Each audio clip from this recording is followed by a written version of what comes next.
I'm Eve Crowe of Coyote Star, and I wanted to just take a few moments and share with you my personal story so that you can get to know me a little bit better. So growing up, my grandmother and great-grandmother were healers, and people came from all over to have my grandmother get rid of, quote, the evil eye, and she did use egg whites and different forms that we weren't really taught, but it was known that that's what she did. And I wish that when I got into shamanism, I could have asked her questions, but she had already passed. And so it's in my blood. My story, though, of how I got into shamanism, as a child, I always saw people's power animals. And I remember getting in trouble in school because I would yell out to the teacher, "You just looked like a giraffe," or "You look like a bear," you know. And so I was always seeing people, but also seeing their power animals, but not knowing what a power animal is. And so I found that to be very curious growing up, and possibly thought that I was really weird because I didn't know anyone else that was having that experience. So when I was 18, I was in a car accident. My face hit the windshield of a car. It was a snowstorm, and we went up over a banking, hit a telephone pole, and my face went through the windshield. The serendipity of it all is that it knocked out the power across the street at a restaurant where my best friend's parents were. And so they came out and they saw that it was me and, called the ambulance and my parents and all of that. And so I thought that was auspicious as well, that the power went out, because my main ally is lightning. And I'll explain more about that in a couple of minutes. So as I went through my near death, as you can imagine, hitting the windshield and then coming back into the car, I started to catapult through time and space, and was told that I would not be fully crossing over, but was told that I would be going somewhere for a while. And I was in a coma for, we're not really sure how many days, but I do remember looking down in the hospital room and seeing all of these people coming to visit me, my aunts and brothers and people that lived, far away. And I remember not understanding what happened. Why is everyone coming to visit me? I knew they were visiting me, but I didn't know that anything happened to me. And I feel like that's important to share, because oftentimes when people are in a coma, we assume all kinds of things.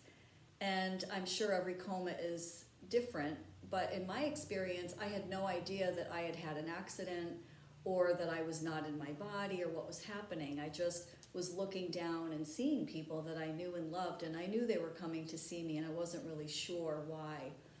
Eventually, I came back into my body, and it felt like being on a roller coaster and just crashing back into the body, and had to go through a year of healing. My face was filled with glass, my legs, I had a concussion, all kinds of different things that had to be healed. And as you can imagine, all of my friends were in college, and I was in Mass Eye and Ear in Massachusetts, getting dermabrasions, pulling the glass out of my body, and completely disfigured.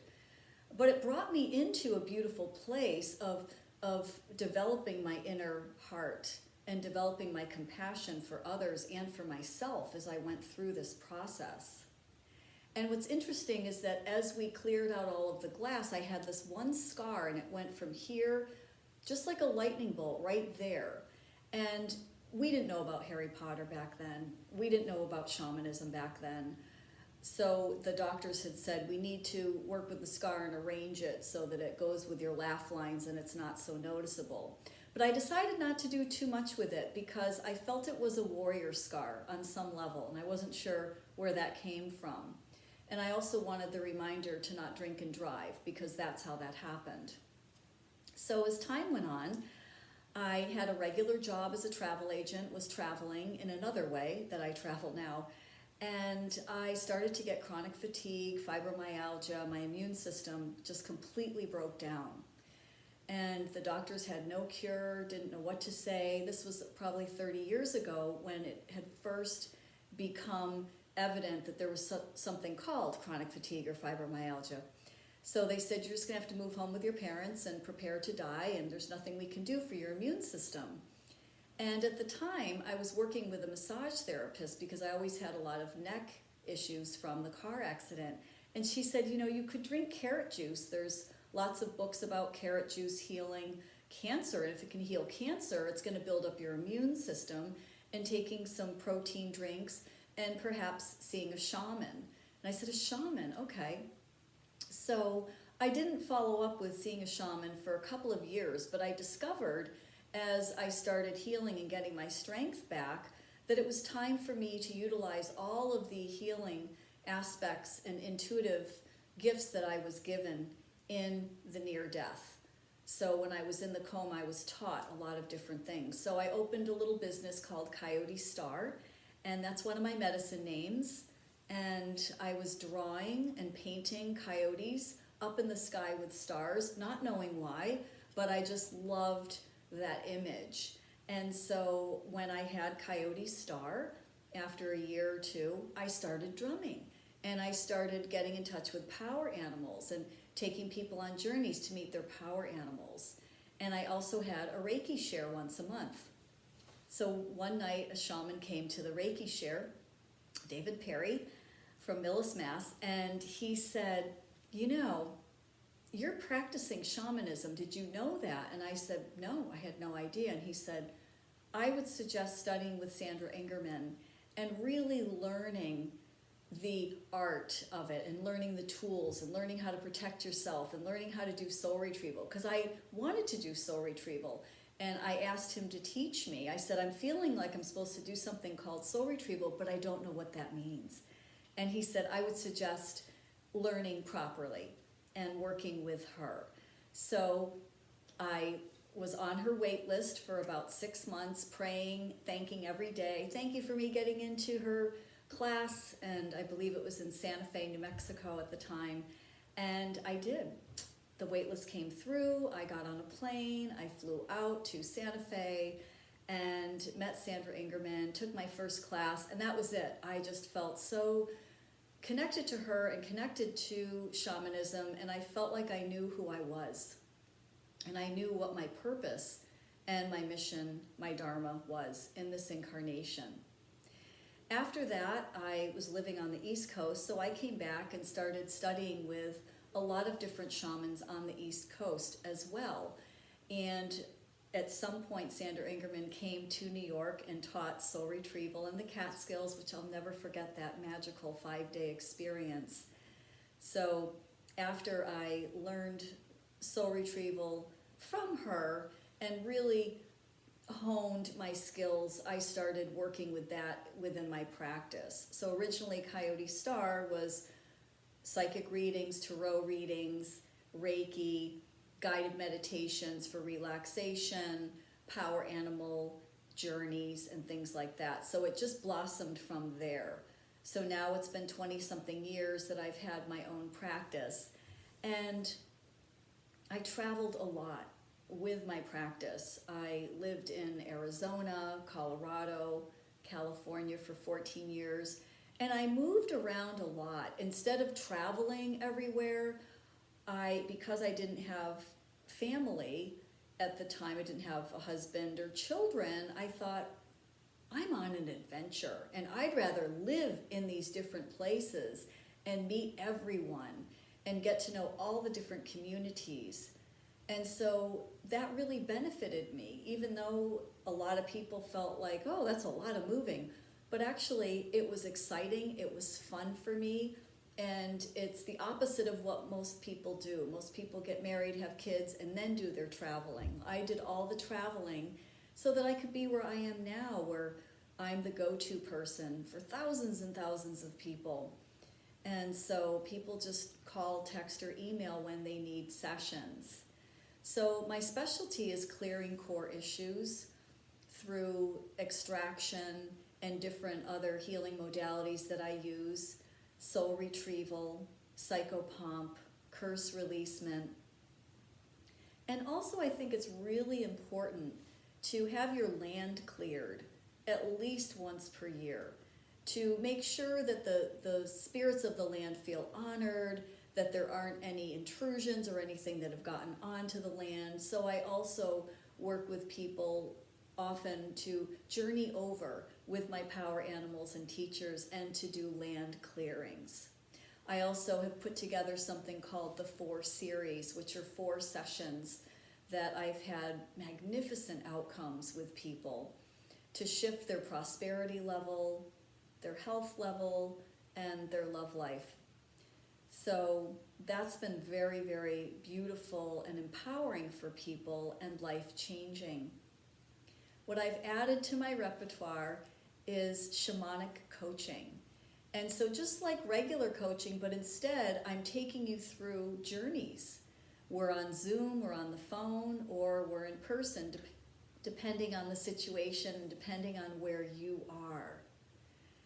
And so it's also a beautiful prerequisite if you want to learn deeper, more advanced shamanic techniques, to have shamanic coaching to prepare you to learn soul retrieval, which you'll learn in person, to learn extraction and psychopomp and all of the different forms that are more advanced. Shamanic coaching is a way to allow you to become familiar with your power animals, your teachers, journeying, drumming, ceremonies, and rituals. And this all can be done virtually.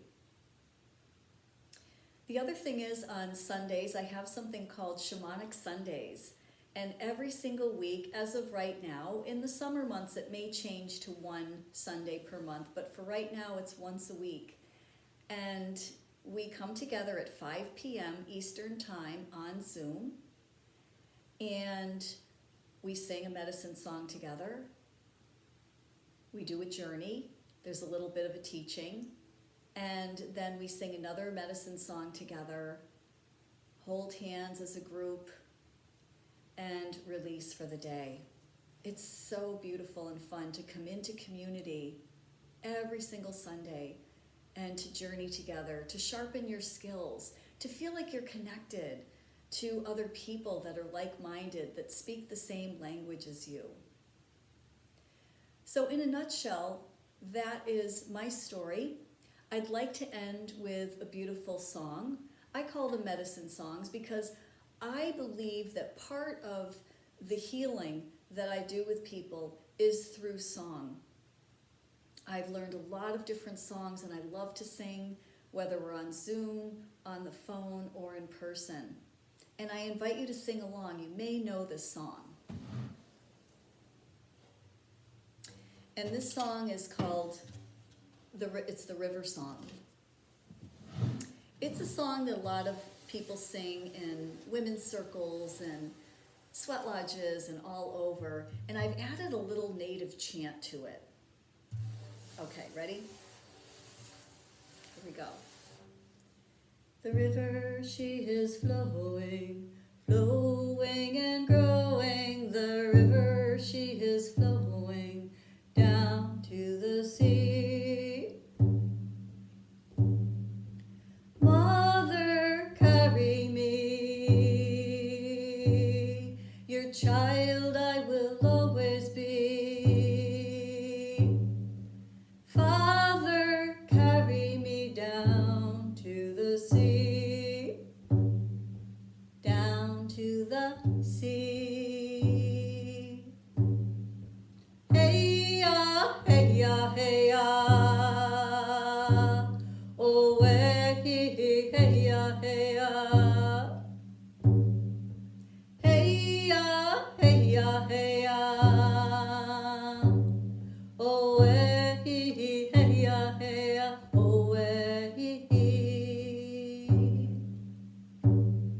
The river, she is flowing, flowing and growing. The river, she is flowing down to the sea. Mother, carry me,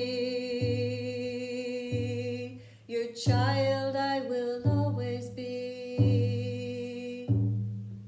Father, carry me down to the sea, down to the sea.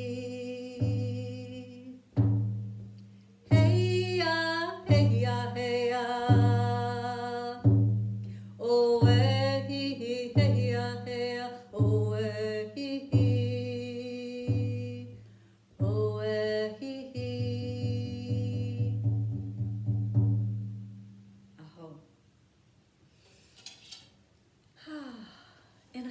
also have a Sacred Songs audio on my website. And so I look forward to meeting you